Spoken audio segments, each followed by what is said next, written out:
Democrats, and I mean Democrats, are getting worried that Biden might push the nuclear button. I'm not kidding. Here's an article.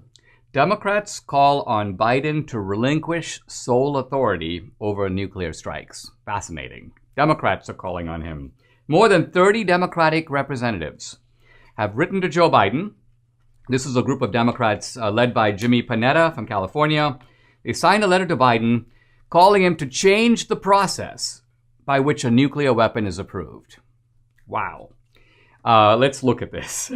They say to Biden, and this is all very telling, "You alone possess the authority to order the use of nuclear weapons,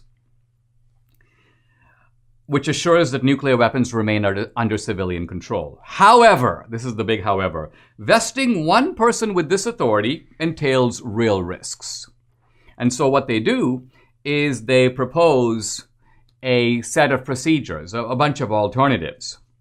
First, they say, while any president would presumably consult with advisors before ordering a nuclear attack, there is no requirement to do so. And so they go on to suggest these, quote, reforms, all of which involve outside consultation and outside approval.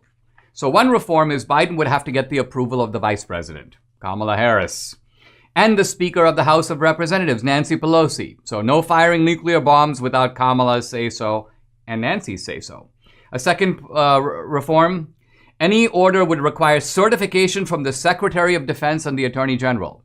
So these two guys would have to sign off on it. The president would not be able to do it on his own. And the third is you'd need a congressional declaration that would specifically authorize the use of nuclear force. So until now, the president possesses the so-called nuclear football, which has a series of codes. And the president alone has the authority to fire. Now, interestingly, with previous presidents, no one raised the issue of whether this authority should be changed. And of course, the first question becomes, why are they raising it with Biden? Interestingly, these 31 Democrats never give a reason. They never say something like, Mr. Biden, you might be a little past your prime. You may not entirely be sure what's going on. You may be entering what Shakespeare called the second childhood. This is a particularly dangerous situation that we have not encountered before. They don't say, this is the sort of, you may almost call a donkey in the living room. They don't go there. But of course, that's what's on their mind, and that's what's on anyone's mind who reads the article. Now, here's Shakespeare, by the way, talking about the second childhood. It's very illuminating. This is from As You Like It. Shakespeare has a speech, wonderful speech, about the 7 ages of man. I used to kind of recite this speech in school as a kid. He talks about the 7 stages of life.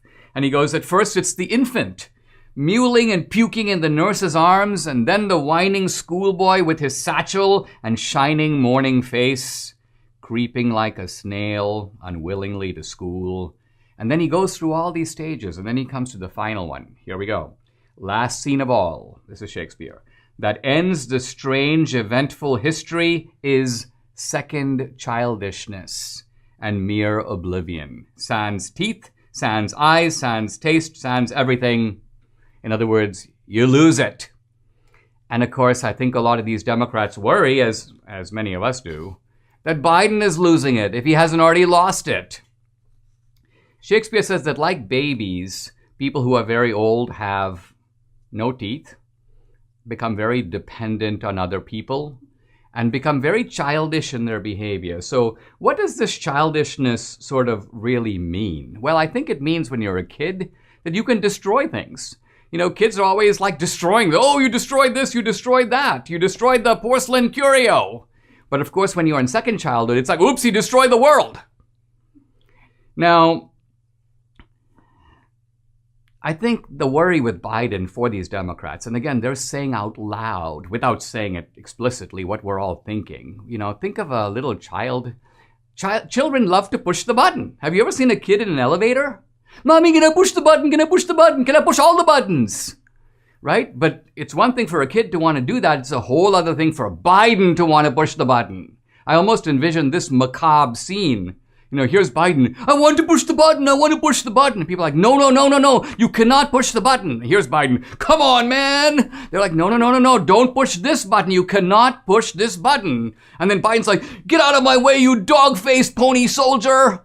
So this is Biden, annoyed, exasperated because he can't push the button.